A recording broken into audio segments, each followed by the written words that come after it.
Howdy, howdy, folks. So this morning I was really thinking early in the morning and I couldn't sleep because last night someone asked me the question about the matching process. And she was like, "Why is it so hard?" This is a really good question. Why is it so hard to find somebody? Why is it so difficult, so challenging? All the turmoil, all the conversations, the matching process. How do you find someone? And when you do find someone, you have to have conversations. You have to do an introduction phase. You have to talk to their family. You have to decide and make an eternal commitment to the blessing. It's a good question. And I started thinking about this from the perspective of a single person, from a perspective of a matching candidate. I was thinking back to when I was single, before I was blessed, and trying to think about why was it so difficult to find someone. And I think about it now in my own life. Why is it like I'm as a parent, as a husband, I ask myself this question every day, guys. I'm not even kidding. I ask myself, why is it so hard to be a parent? It's challenging. It is hard to be a husband, to be in a relationship. It's hard. And I even sometimes scream to God and ask for help. And I say, God, why do you make it so frustratingly difficult to be a parent, to be a man, to find someone? So, along the similar vein, answer this question for me right now. Why do you think that it's so hard? If you really get honest with, and if I get honest with myself and I ask, and when I really ask God that question of why is it so challenging to be a man, to be a husband, to be a father, the answer I get every time is I'm making it more difficult than it needs to be. And that's what I believe is the simple truth of the many men and women that I've helped through the matching process that are kind of feeling like they're hitting a brick wall. And I have a lot of compassion for that. I have a lot of understanding of what that's like. And my feeling at the end of those conversations is always, it doesn't have to be this simple. There has to be a simpler way. There has to be a simpler formula, a method, a methodology to finding someone that is not so difficult, emotionally speaking, physically speaking, mentally speaking, and relationally speaking, where we can actually find somebody and just run with it, right? So I want to kind of challenge you here in this video and have you ask it that question. Are you making your matching process more cumbersome or convoluted or complex or difficult than it needs to be, right? And I know that there are many layers of reasons why we try to overcomplicate the matching process. One of the reasons is because honestly, we feel like there has to be some kind of predestined singular person out there that God has prepared me for. And this is a very common line of thinking that if I only make the right decisions, if I only take the right road, then I'll be able to find this person that is prepared for me by God. And if I take a misstep, if I make a wrong choice, if I say the wrong thing, if I do any of that, then I'm not going to be with this person that is prepared for me, and I'm going to find someone else, and then I'm going to go down that rabbit hole and I'm going to go down that path in my life, and I'll be left with making the wrong decision. And I'll always question whether I made the right decision or not. This already sounds like a bad idea, right? So I've talked a lot about this idea of predestined person on this channel. The simple matter of fact is that there is no predestined person that is there for you. There's not a predestination, because fundamentally divine principle 101 expresses that predestination does not exist, because fundamentally it undermines the free will of human beings. It undermines the 5% responsibility, the portion of responsibility that God gave human beings, right? God gave us free will for a reason, for us to choose the love that we experience in our lives, for us to choose the relationships that we experience in our life. And it's through the power of choice, guys. It's through, you have literally billions of people on the planet Earth that you could pick as a matching partner. It's through that power of choice that I choose you to be in a committed relationship and to build our relationship. That choice in itself is what makes love so powerful. It is what makes a relationship so fulfilling and so emotionally bonding. It's because you chose and you choose each other to be in that committed relationship. This is the fundamental difference between animals and humans. We're not alike because of this reason, because we have the ability to choose our own destiny. We have the ability to make our own decisions. We have the ability to not just go with bodily instinct, but to go with what we want in our lives and where we feel we are called to go based on what God is, or where God is guiding us. God is guiding us. I'm not saying that God is not with us and God is not guiding us to find someone. Absolutely, God is a parent. God wants what is best for us. But the thing is, when you decide and you make an intentional decision and you take ownership of that decision, ownership meaning you understand this was your decision. This is not some predestined choice. This was my decision to pick this person to have a conversation. When you make that choice, God will support that decision, right? I put a lot of videos on this channel talking about this concept. So another barrier that we experience when you're in the matching process, and something that makes it more challenging than it needs to be, is often along the lines of there's no one out there. There's not a man or woman that is out there that meets the criteria that I have laid out for my matching partner, right?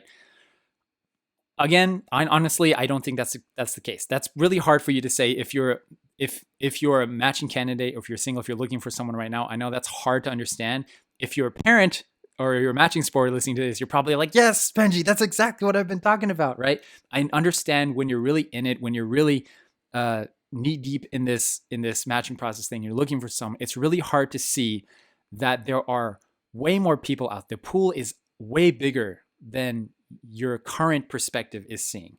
There are candidates, there are single people that have your values and your vision for your blessing, that share your values, that are all over the world, literally on every continent except for Antarctica. But every country in the world has matching candidates that are eligible, marriageable, good standing, upstanding single people. The question is, how open are you? This is honestly what it comes down to. If you are in a place where you're feeling like, I just don't know where to find, I don't know where people are, it's really, number one, how open are you to open up your pool of opportunity? And number two, how willing are you to do the work to find those people? Okay? God is not going to plant a little dream in your mind or have someone knock on your door and say, this is the person. You have to get out there, my friends. Get on a website. I think that's the most effective way. Even though it's not favorable for a lot of people, I understand why, but it's the most effective way to get yourself out there and to find out what other candidates are out there that share your vision, your value. Get on a website. Number two, go to workshops. Go to a workshop somewhere in your country, in America or abroad. Go travel. Go see who's out there. I know candidates. I've worked with people who literally just traveled the world to different church communities to see who's out there, and meet families and meet parents and kind of just get to know people as brothers and sisters. Not as like, oh, I'm going to figure out who the best candidate is. No, they're just traveling around just to meet people, just to have family, and just to broaden their perspective to see what kind of world is out there. It takes that kind of work to actually figure out who's out there. Like I said, God is not going to put somebody on your doorstep and saying, this is the person. You've got to make an intentional effort to look out. Okay, so you're thinking, Benji, I get it. All right. I want to be a little open-minded. I want to broaden my perspective. I want to make it less complicated and simpler so that I can actually find someone in a productive and healthy way. So what do you look for in a spouse? What do you look for in a partner? Well, guys, this channel that you're watching, the YouTube channel, has literally videos that are just about how do you know if you found the right person, what qualities to look in. We recently posted a video about the 7 stages of matching prep, 7 stages to prepare for the blessing. I think that's a really good place to start. Basically, it's outlining that the first initial stages of your preparation really come down to how your relationship with God, your understanding of the blessing, your sexual integrity, and your relationship with your parents, your parent-child relationship. Basically, what we're saying is if you can have these 4 things in check, that means you are a marriageable person. In other words, if you find somebody who has a solid understanding of their relationship with God, I'm not talking about like, praise the Lord relation. I'm talking about like just a genuine relationship with God, understanding of where they are, and a commitment to grow that relationship.